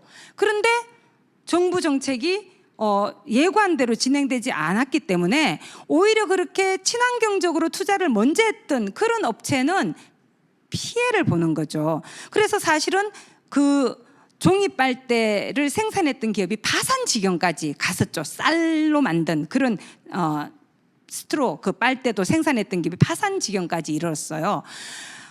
이런 것들은 오히려 친환경적인 어떤 행위를 하고 정부의 정책에 부응하려고 했던 사람들을 벌 주고 그런 조치가 내려지고 유예 기간을 줬음에도 불구하고 그것을 제대로 이행할 준비를 하지 않았던 사람들을 오히려 상 주는 굉장히 잘못된 정책이라고 저는 생각을 해요.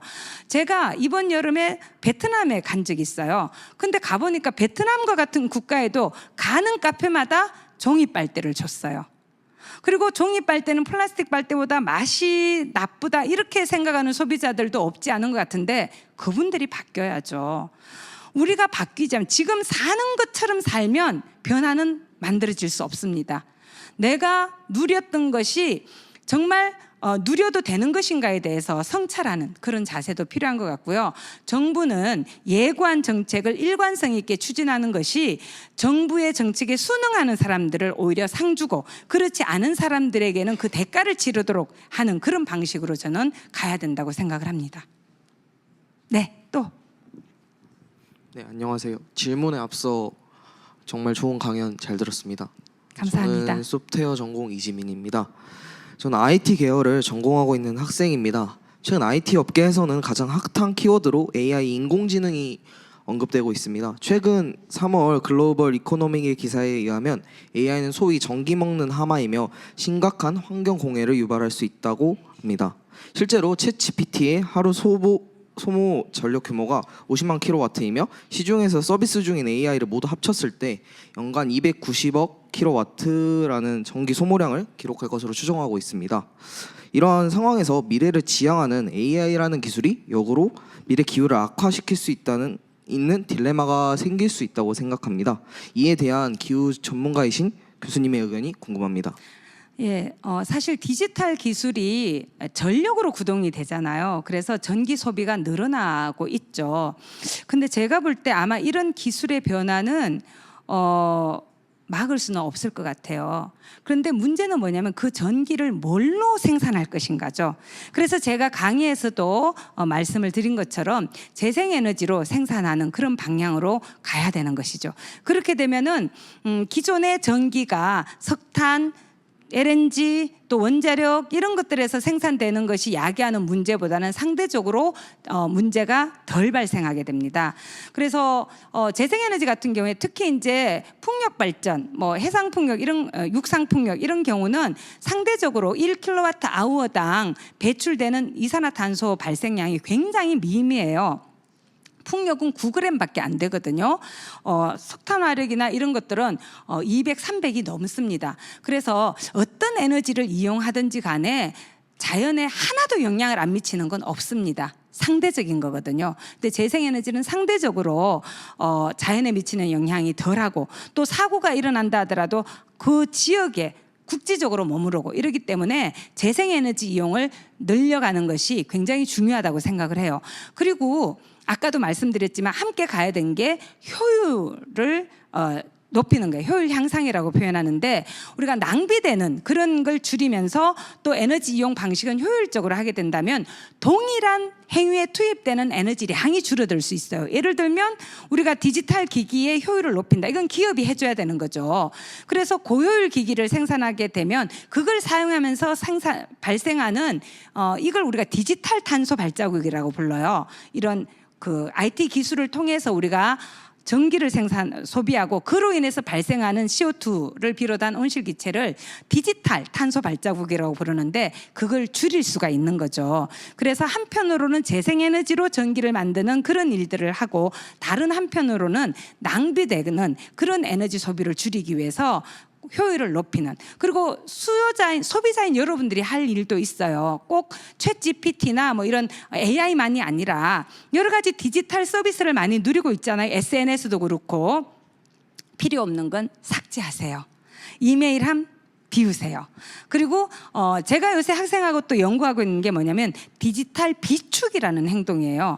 이제는 디지털로 된 자료들을 저장하지 않으면 불안을 느끼는 그런 경우들도 있고 필요하지 않은데도 계속 가지고 있는 경우가 있어요.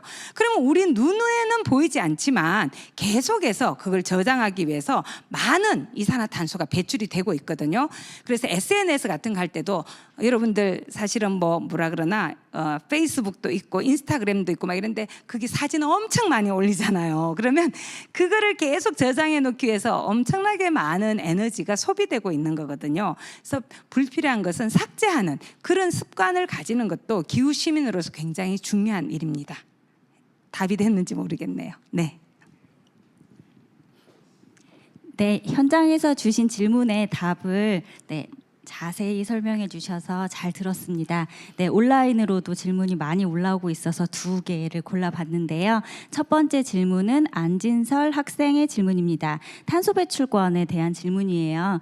배출권을 사고 팔게 되면 돈이 많은 기업들이 배출권을 많이 가지게 될 텐데 돈이 많은 기업의 배출량은 그럼 줄이지 못하는 상황이 되지 않을까요? 배출량에 제한 용량이 있나요? 라는 질문입니다. 예, 지금 현재 전 세계적으로 추진하고 있는 또는 운용하고 있는 그 배출권 거래제는 총량 배출 거래라는 거예요. 총량 배출 거래제인데 그건 뭐냐면 배출할 수 있는 총량을 정부가 결정을 합니다. 그리고 그 총량 안에서 기업의 이전에 배출량을 기준으로 해서 배출권을 할당을 해주는 거죠.